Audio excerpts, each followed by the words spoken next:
Debe permanecer a bordo. Permita el libre cierre de puertas.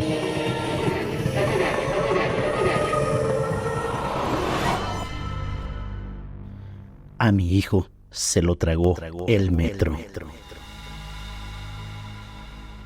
Los desaparecidos del sistema de transporte colectivo Metro.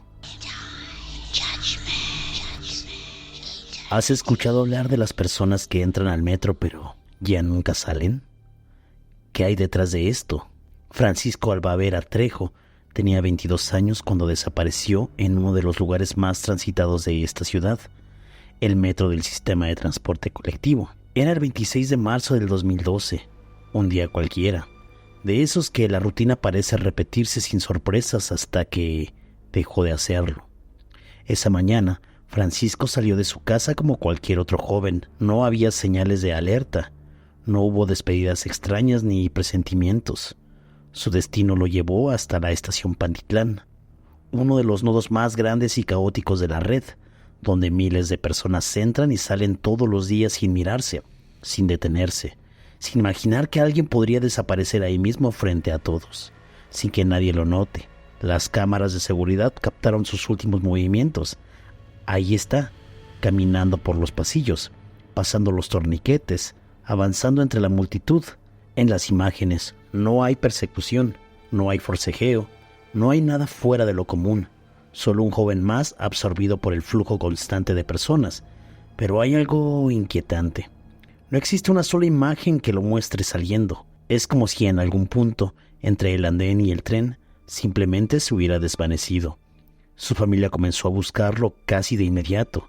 Al principio pensaron que quizá había tenido algún accidente, que estaba incomunicado, que en cualquier momento aparecería con una explicación simple. Pero las horas se volvieron días y los días semanas. Entonces comenzaron las preguntas que nadie podía responder. Su madre, aferrada a la esperanza, insistió en revisar las grabaciones. Fue así como confirmó lo que nadie quería aceptar. Francisco sí entró al metro, pero nunca salió. Esa certeza, lejos de dar respuesta, abrió un vacío más profundo porque, si no salió, entonces, ¿qué pasó dentro? Con el paso del tiempo, el caso empezó a mostrar grietas. La investigación fue lenta, fragmentada, llena de omisiones. No hubo una reconstrucción clara de los hechos. No se agotaron todas las líneas de investigación y en algunos momentos la familia sintió que las autoridades intentaban que el caso se enfriara, que dejara de incomodar. Ni el Centro de Apoyo de Personas Extraviadas y Ausentes, CAPEA, ni la Fiscalía Antisecuestros querían colaborar con el caso. Uno de los detalles más perturbantes surgió días después de la desaparición. Un amigo de Francisco recibió un mensaje desde su teléfono. No era una explicación ni una despedida. Era algo más ambiguo, más inquietante. Un mensaje que dejaba de entrever que alguien más podía estar usando su celular, que Francisco en ese momento no tenía control sobre nada. El mensaje decía: a tu amigo Paquito lo tenemos guardadito. Vamos a llamar a partir de las 12 para que empiecen a cooperar. Ese mensaje no solo materializó dolor y miedo, sino que significó el punto de partida de una travesía a la que Alicia ha nombrado como una triste doble pesadilla y que ha durado ya varios años. Aún así, esa pista tampoco llevó a una conclusión. Se perdió entre trámites, retrasos y silencio. Con los años, la historia de Francisco dejó de ser solo un caso individual y empezó a resonar con otros relatos similares. Personas que entraron al metro y nunca regresaron. Historias que no siempre llegan a los titulares, pero que se repiten con una frecuencia incómoda, como si en medio del ruido, la prisa y la indiferencia existieran puntos ciegos donde alguien puede desaparecer sin dejar rastro. Pero más allá del misterio, lo que permanece es la búsqueda. Su madre no ha dejado de exigir respuestas, ha recorrido oficinas, ha hablado con autoridades, ha sostenido la memoria de su hijo cuando todo parece empujar hacia el olvido, porque para ella, Francisco no es un expediente, ni un titular impactante, es su hijo, un joven con vida, con planes, con una historia que no debió terminar así. Han pasado más de 15 años, el metro sigue funcionando, Los trenes siguen llegando y partiendo, la multitud sigue moviéndose como siempre, y sin embargo, hay algo que permanece suspendido en ese lugar. La última imagen de Francisco caminando entre la gente segundos antes de desaparecer. No hay respuestas definitivas, no hay una versión oficial que cierre el caso. Solo queda una pregunta que sigue intacta, resistiendo al paso del tiempo. ¿Cómo puede alguien desaparecer en un lugar donde nunca se deja de mirar, pero donde, al mismo tiempo, nadie realmente observa? Otro caso impresionante es el de César Soto Trejo, desaparecido en 2016. Este caso se sumó a una lista que incomoda, que no termina de explicarse y que parece repetirse en silencio dentro del sistema de transporte. César no era un usuario más, no era alguien que transitara el metro por primera vez, ni alguien que pudiera desorientarse entre pasillos interminables. Era conductor, parte del sistema, alguien que conocía sus rutas, sus tiempos, sus conexiones y también sus rincones menos visibles. Sabía cómo se movía todo ahí abajo. El día que desapareció, vestía su uniforme. Había recibido la indicación de trasladarse a la línea 12, hacia la zona de Tláhuac. Era un trayecto de trabajo, una orden más dentro de su rutina. Nada en ese día parecía distinto. Nada hacía pensar que ese recorrido sería el último del que se tendría registro. Pero algo ocurrió en el camino. No hay una imagen clara que explique el momento exacto. No hay testigos que puedan reconstruir lo sucedido. Solo un punto de partida y un vacío después. Su rastro, como el de otros, se disolvió dentro del propio sistema que él conocía mejor que muchos. Y eso es lo que vuelve su caso aún más inquietante. Si alguien sabía moverse dentro del metro, era él. Si alguien podía identificar riesgos, atajos, zonas restringidas o rutas alternas, era César. Sin embargo, ese conocimiento no fue suficiente, como si en algún punto lo familiar dejara de ser seguro, como si incluso quienes forman parte del sistema pudieran perderse dentro de él. Desde entonces, no ha surgido una sola pista concluyente, ningún indicio sólido, ninguna respuesta que permita cerrar la historia. Solo preguntas que se acumulan con el tiempo y una ausencia que no deja de pesar. Para su familia, la incertidumbre se volvió permanente. No hay un final, ni una explicación, ni siquiera una versión oficial que dé sentido a lo ocurrido. Solo la espera, una espera que, con los años, no se vuelve más ligera, solo más profunda, porque hay desapariciones que no solo borran a una persona, también dejan un espacio imposible de llenar, suspendido en el tiempo, como si en algún punto del trayecto simplemente todo se hubiera detenido.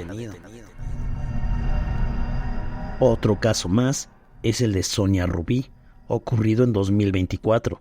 Parece encajar en un patrón que se repite con una inquietante consistencia dentro del sistema de transporte colectivo metro, donde trayectos simples y cotidianos, de esos que realizan miles de personas todos los días sin pensarlo demasiado, de pronto dejan de tener un final claro.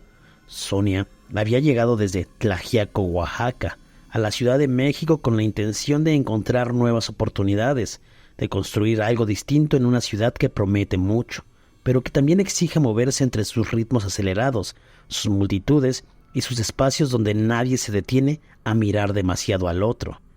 El 12 de agosto, su historia dio un giro que nadie anticipó. Su prima la acompañó hasta la estación Mixhuca de la línea 9, desde donde debía trasladarse hacia Pantitlán para encontrarse con su hermana, en un recorrido que, en apariencia, no implicaba ningún riesgo ni dificultad. La despedida fue normal, sin señales de alarma, sin silencios extraños, ni presentimientos que hicieran pensar que algo estaba fuera de lugar.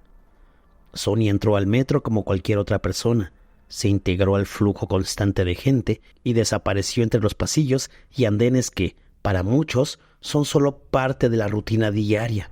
Sin embargo, Sonia nunca llegó a su destino y, lo que al inicio pudo parecer un retraso o una falla de comunicación, comenzó a transformarse en una ausencia difícil de explicar conforme pasaban las horas y luego los días. Su último rastro estaba en un sistema que, en teoría, está vigilado, monitoreado y lleno de personas en todo momento, lo que hacía aún más desconcertante su desaparición, porque no se trataba de un lugar aislado, sino de uno de los puntos más transitados de la ciudad. Durante 6 días completos, su paradero fue un vacío absoluto, un lapso en el que no hubo información clara, ni una reconstrucción precisa de lo ocurrido, ni una explicación que permitiera entender en qué momento su trayecto se rompió. La incertidumbre pronto dejó de ser privada y se convirtió en una exigencia pública, cuando familiares y personas cercanas decidieron manifestarse frente al llamado búnker de la Fiscalía para presionar a las autoridades y evitar que el caso se diluyera entre procesos burocráticos. La angustia de no saber se transformó en una búsqueda activa, en una necesidad urgente de respuestas. Días después, Sonia fue localizada, pero su aparición no logró cerrar del todo la historia ni disipar las dudas que su desaparición dejó atrás. Aunque regresó, el periodo en el que estuvo ausente permanece sin ninguna explicación clara, como un espacio en blanco que no se ha podido llenar con certeza, lo que mantiene viva una pregunta incómoda. ¿Qué ocurre en estos trayectos donde una persona puede desaparecer, incluso temporalmente, sin que exista una versión clara de los hechos? Su caso no termina con su hallazgo, porque lo que deja es una sensación persistente de fragilidad dentro del sistema que parece no estar seguro, pero que, en ciertos momentos, permite que alguien simplemente deje de estar sin que el resto lo note. Hay lugares en la ciudad donde la rutina se rompe sin hacer ruido, donde lo cotidiano de pronto se vuelve incierto. Estas historias y estos datos fueron retomados de un reportaje de El País. Las 195 estaciones del sistema de transporte han acumulado en los últimos años una estadística inquietante que parece sacada de otro contexto o de otra realidad. En un periodo de 4 años, al menos 153 personas desaparecieron dentro de sus instalaciones, no en calles solitarias, no en carreteras perdidas, sino en uno de los sistemas de transportes más transitados del país, donde miles de personas circulan todos los días. Aún así, hay quienes entraron y simplemente no volvieron a ser vistos. Tan solo en el año 2018 y 2019, las autoridades capitalinas abrieron 43 investigaciones relacionadas con usuarios cuyo último rastro se ubicó dentro del metro. Fueron vistos por última vez en andenes, pasillos o accesos, imágenes fragmentadas, momentos comunes, trayectos interrumpidos. Después de eso, nada. Algunos regresaron. Aproximadamente el 65% de esos casos se resolvieron cuando las personas reaparecieron, como si hubieran estado ausentes de la realidad por un momento que nadie logra explicar del todo. Pero hay un porcentaje que pesa más, el 35% restante. Ahí es donde comienza el verdadero vacío. Al menos 15 personas no volvieron a aparecer. Sus historias quedaron suspendidas en el mismo punto donde fueron vistas por última vez, sumándose a una lista más larga, más antigua. 138 desapariciones registradas entre el año 2015 y 2017 dentro de la misma red. Los números están ahí, fríos, concretos, verificables, pero cuando se miran de cerca dejan de ser cifras y empiezan a parecer otra cosa, como si el metro no solo transportara personas, sino también ausencias. La pregunta sigue en el aire, y seguro tú también te preguntas, ¿qué hay realmente detrás de estas desapariciones? La pregunta no es nueva, pero con el paso del tiempo se ha vuelto más incómoda, más difícil de ignorar y sobre todo más difícil de responder. Dentro del sistema del metro, donde todo parece estar medido, vigilado y en constante movimiento, existen huecos que no logran explicarse del todo, espacios donde la lógica se fragmenta y deja lugar a interpretaciones que oscilan entre lo posible y lo inquietante. La falta de respuestas claras han abierto la puerta a múltiples teorías que crecen, se transforman y se alimentan en silencio. En redes sociales y foros públicos hay quienes intentan aterrizar estos casos en explicaciones concretas, señalando escenarios como la trata de personas o secuestros. También se habla de sectas que existen dentro de las mismas instalaciones, hipótesis que no resultan descabelladas si se considera la vulnerabilidad que puede existir en ciertos momentos dentro del sistema: estaciones saturadas, pasillos estrechos, puntos ciegos en cámaras, trayectos donde la multitud se convierte en anonimato. En ese contexto, desaparecer no requeriría más que unos segundos, un descuido. El lugar y el momento adecuado. Pero no todas las explicaciones se mantienen en lo racional. Conforme las historias se acumulan y los vacíos permanecen, comienzan a surgir versiones más extremas, relatos que se deslizan hacia lo inexplicable y que encuentran terreno fértil en un lugar que, desde hace décadas, ha estado rodeado de leyendas urbanas. Se habla de túneles que no aparecen en planos, de zonas restringidas donde nadie puede dar una versión clara de lo que ocurre, de trayectos en los que el tiempo parece distorsionarse, historias que no tienen sustento oficial, pero que persisten porque nadie ha logrado desmentirlas del todo. Y es ahí donde el miedo cambia de forma, porque el verdadero terror no siempre está en lo sobrenatural, sino en la imposibilidad de saber qué ocurrió realmente. La idea de que, entre el ruido de los trenes y el flujo interminable de personas, alguien puede desaparecer sin dejar una secuencia clara, sin un momento identificable, sin una explicación que permita reconstruir su último recorrido, como si el sistema tuviera grietas invisibles, pequeñas fisuras donde la realidad se interrumpe por instantes. Al final, las teorías, sean racionales o no, surge por la misma razón: el vacío, ese espacio que queda cuando no hay respuestas, cuando las versiones oficiales no alcanzan y cuando las historias, en lugar de cerrarse, permanecen abiertas.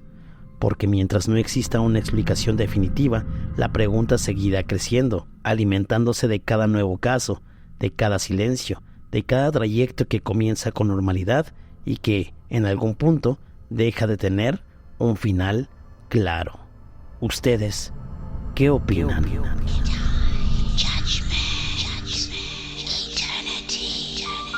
Si tienes una historia paranormal que te haya pasado en el metro o conoces a alguien que le haya sucedido, mándala a mi Facebook llamado Tío Taku o al Facebook Metro Tacubaya con el hashtag Historia de Terror. Trata de ser lo más preciso posible y tu historia podría salir en el próximo video. Yo soy Taku y que pases buenas noches.